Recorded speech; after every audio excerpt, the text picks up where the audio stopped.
Okay, another day, another ka-painting na naman tayo mga katropa pits ko. Yan. Siyempre, kailangan natin magsuot ng long sleeve kasi di natin kayang init guys. Sobrang init, sakit sa balat. Ito nga pala guys, ay nagbabalta po tayo ng itim. Lahat po ng initim natin, tinatakpan na po natin para pag nagbuo na po tayo ng kulay. Hindi na po siya maaanggihan, di ba? Kaya habang nag-aantay tayo ng kulay, wala pa po kasing kulay ito. Kaya naantay pa natin. Magpe-prepare muna tayo ng body, syempre. Ito muna tayo. Tamang linis muna tayo yan. Kinaka-brush na po natin. Lilinisin natin lahat ng mga kalawang. Tatanggalin natin mga kalawang yan. Tapos natin mabuti para hindi tayo mahirapan magmasilya. Okay, yan lang oh. Ngayon tamang maglilinis yan. Ka-brush natin mabuti. Okay. Tapos naman po tayo, magmamasilya na po tayo yan. Ayun na guys, nakapag-prepare na rin po ng body pattern ko si JR Shabok. Nagjajaryo. Panahon po ay nagmamasilya na. Okay, masilya muna tayo.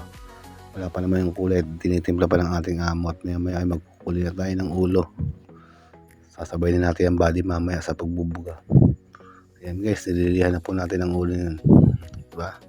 First coating po tayo ng royal blue. Ayan po ang binigay na kulay sa atin ng ating boss. Royal blue. At sa gaba lang daw na maya alisin natin yan. Hirap gumalaw. Masayad eh.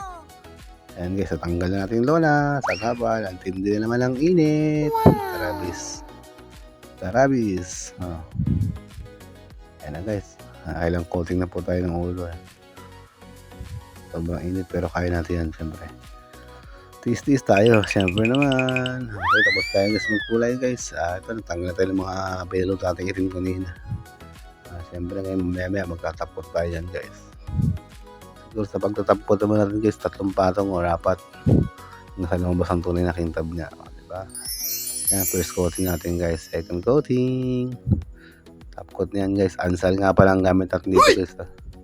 Urethane ansal. Okay. Third coating na po tayo. Hindi ka na po matanda kung ilang coating na po ito. Sumobra sa bilis eh. Bibilis po ng mga tao natin. Oh. Tingnan nyo. Ilang patong na sila, mabilis eh. Ngayon guys, lilipat naman na po tayo sa body. Hindi na pinaka-brush natin, nalihan na rin natin ganyan. Kaya ngayon nagpa-primer na po tayo. Masabi natin sa ulo yan para matapos natin siya meron. Okay? Kaya first coating tayo ng royal blue ansal. Okay? Coating lang muna tayo.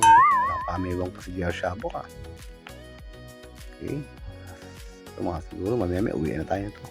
Siguro baka bukas natin titirahin siya sa ito guys. Ayan na pala guys. Oh. At tapos natin ang cabin. Siyempre naman no.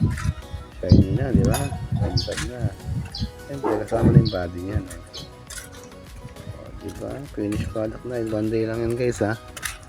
Bukas kasi dyan naman tayo sa ilalim guys. Dyan tayo mga palaba na matindi. Grabe yung dami kong kukot na naman dyan. Ayun o. Shiny na. Okay. Wow. Sa mga gusto nga po pala magpapintura ng mga inyong mga sasakyan PM nyo lang po ako or message yan. Okay oh. Available tayo dyan. Okay na. Ganda na. Royal blue colors. Ansal paint. Bukas mga palaba naman tayo sa ilalim yan. Tamang linis naman tayo. Okay lang kahit madimay tayo. Work natin ito siyempre naman. Paano guys? See you next video. Thanks for watching.